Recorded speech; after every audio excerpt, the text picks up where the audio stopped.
and you want it to be perfect, you have to train. So that's the difference between learning and training. So what do you think, Miss Melly? Is there, oh, so that's the difference, but is there any similarity? Can you use your earphone, Miss? Uh, can you hear me? Hello? Yes. Yeah, okay. Yeah. I can That's the listen you. difference. But is there any similarity between those two?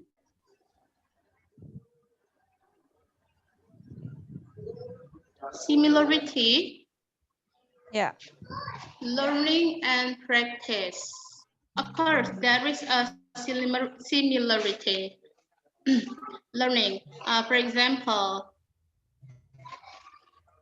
I learned about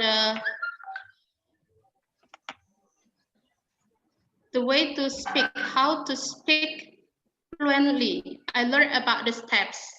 I learned about, and I know about the steps. That's the learn.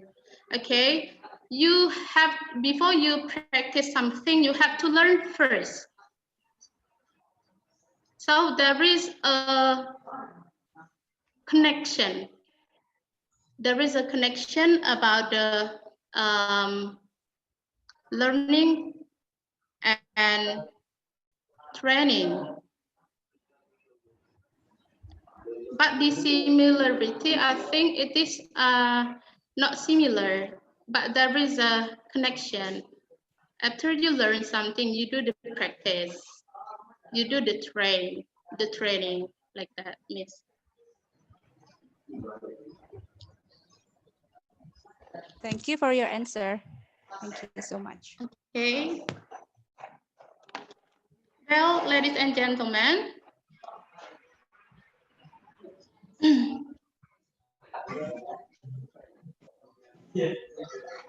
wants to ask the question, please, you can give us the question. Okay, I would like to comment, give a little bit comment. Hello. Yes, sir. Yeah, sir. One more thing that you should differentiate is learning and accusation. Learning and accusation, because according to Skinner, B.F. Skinner, just now, that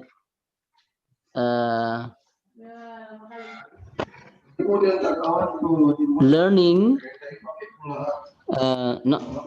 not learning, behaviorism theory says that environment, okay, environment influences the students learning language,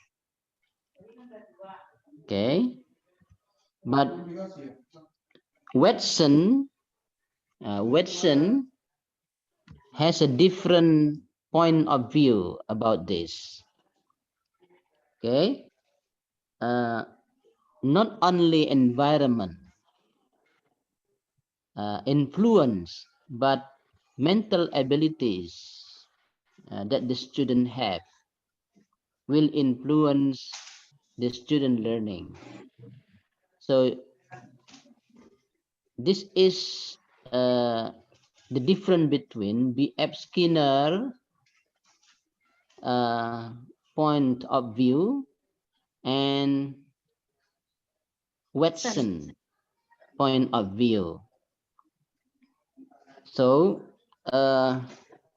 based on these two different or contrast point of view, we can conclude that there are two terms which is different each other.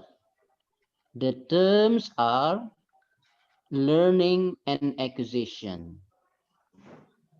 So we have to discuss this for this moment. because this is important, yeah, terms that will be used, okay, in this SLA class. You should understand or comprehend clearly between learning and acquisition. Okay, what do you think about these two terms? Is there any opinion from you, please?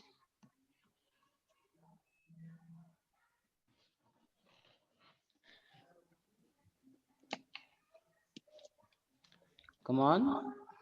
Yes, sir. Yeah, Variety, sir. Variety, yeah, sir. Variety, please. Yeah. Probably when we are going to differ between the acquisition and learning, uh, I I take a conclusion that, as my understanding, learning Mhm. process it should be done in the classroom, or which is there are teachers, students, and Mhm. also the Mhm. learning materials. Mhm. Meanwhile, for acquisition, it can be done individually. So it can be Mhm. also done from Mhm. the baby. In this case, we Mhm. are talking about language Mhm. acquisition. So Mhm. language acquisition can be started by a baby.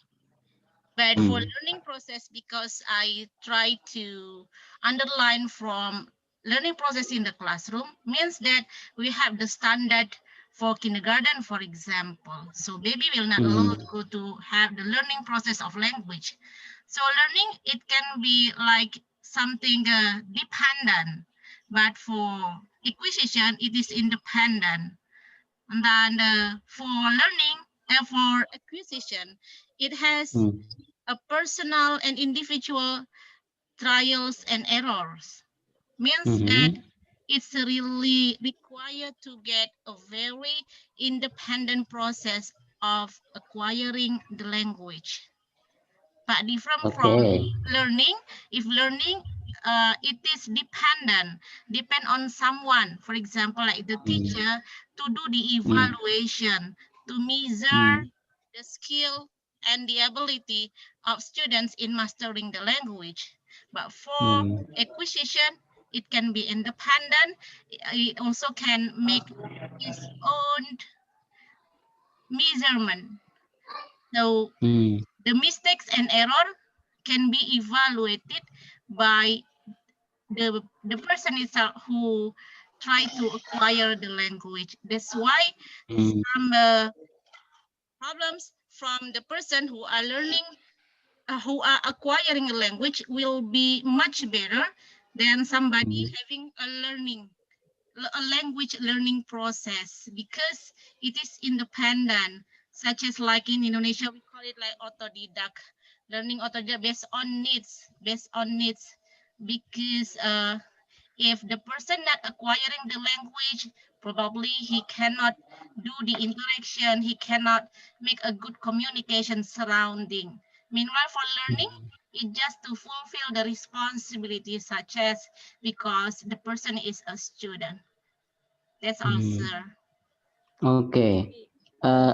Do you think that learning can also be done independently?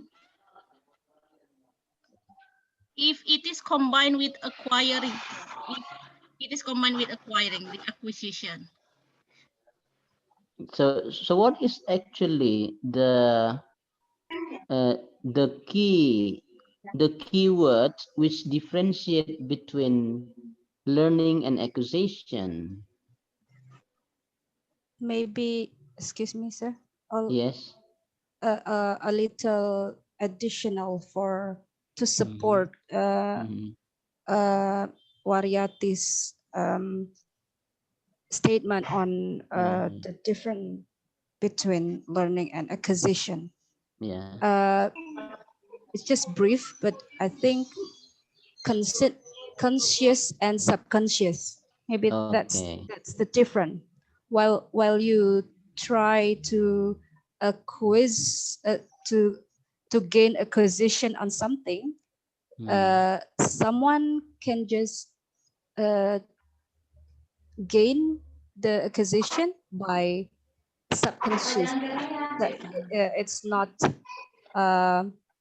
you're not doing it with the conscious of your mind, but when someone is learning, someone is uh, planning, or they deliberately trying to understand something, while in the other hand, uh, to the contrary, acquisition doesn't need your conscious. So you just listen and then get the point.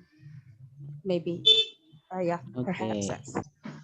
Yeah. Okay. Good. So learning tend to be conscious. Yeah.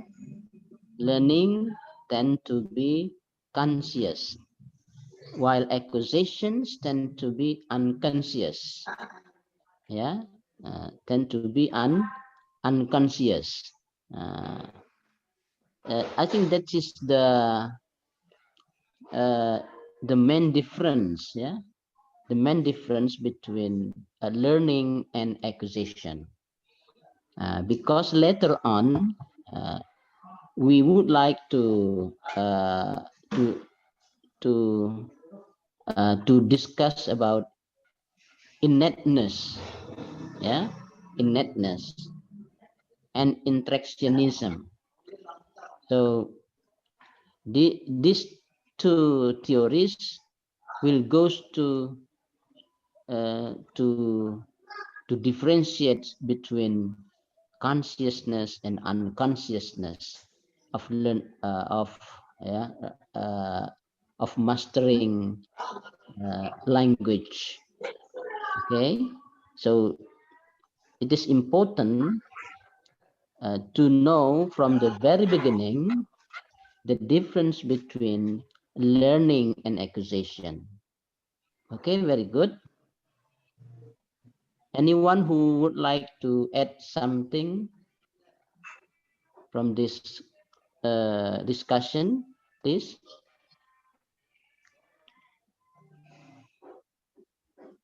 Yes, sir. Yeah, come on. Yeah. Yes. Um, the difference between learning and acquisition. Actually, I want to give the example. For example, Mm. when we um,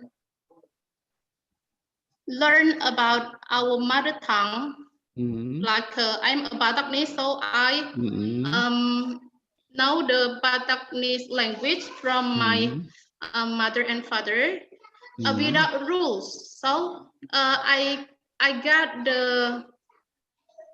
uh, the Bataknese language Mm. from my mother and father without Mm. I learn about the grammar.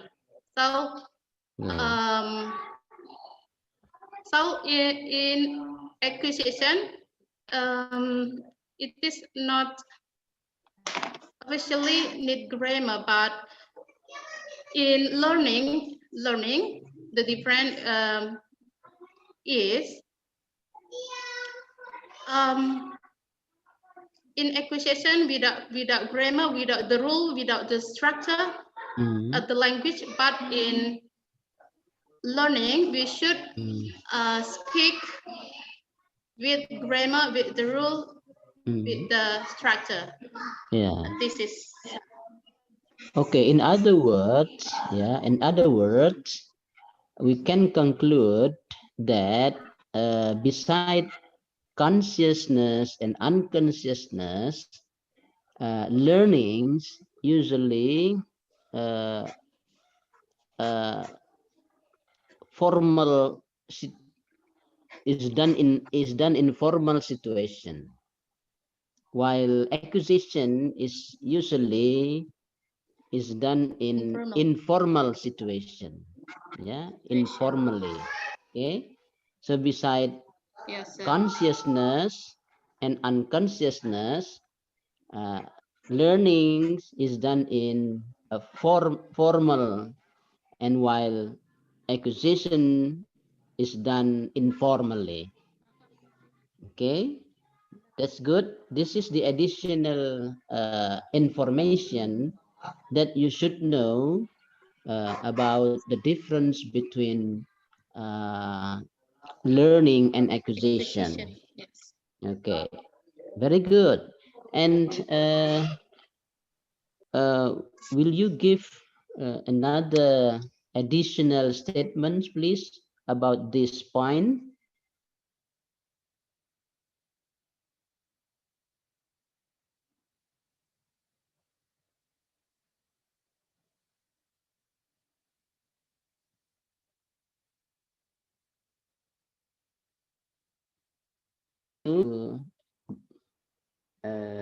Another questioner, please.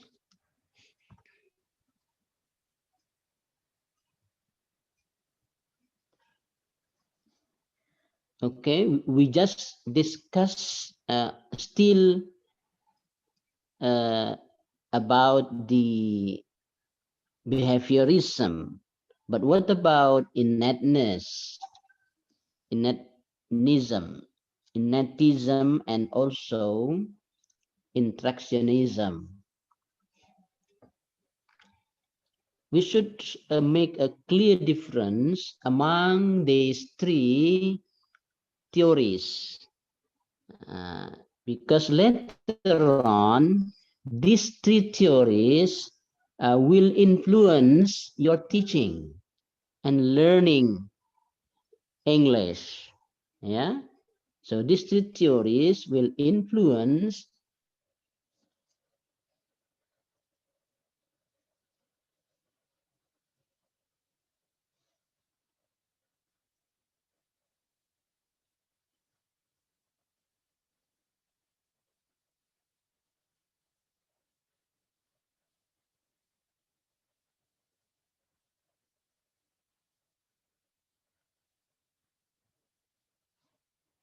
questions.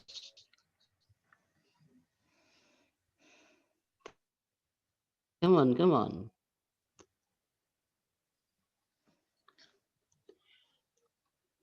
What is Sir? actually the main difference between behaviorism and innatism theory?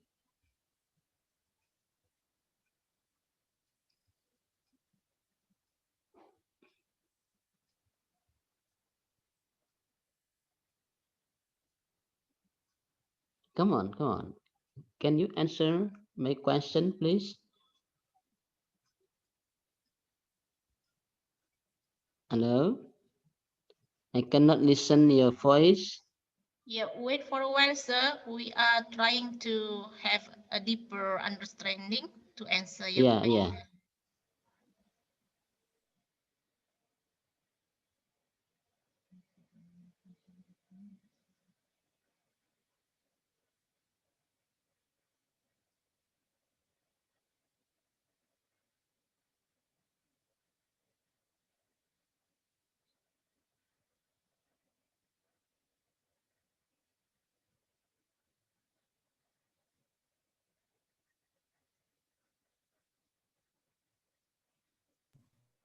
Understanding the difference between behaviorism and innatism is, Mhm. well, behaviorism someone in language. That's it, sir. So, okay, can you clarify more detail, please, students and other students? Okay, can you clarify more details of this difference?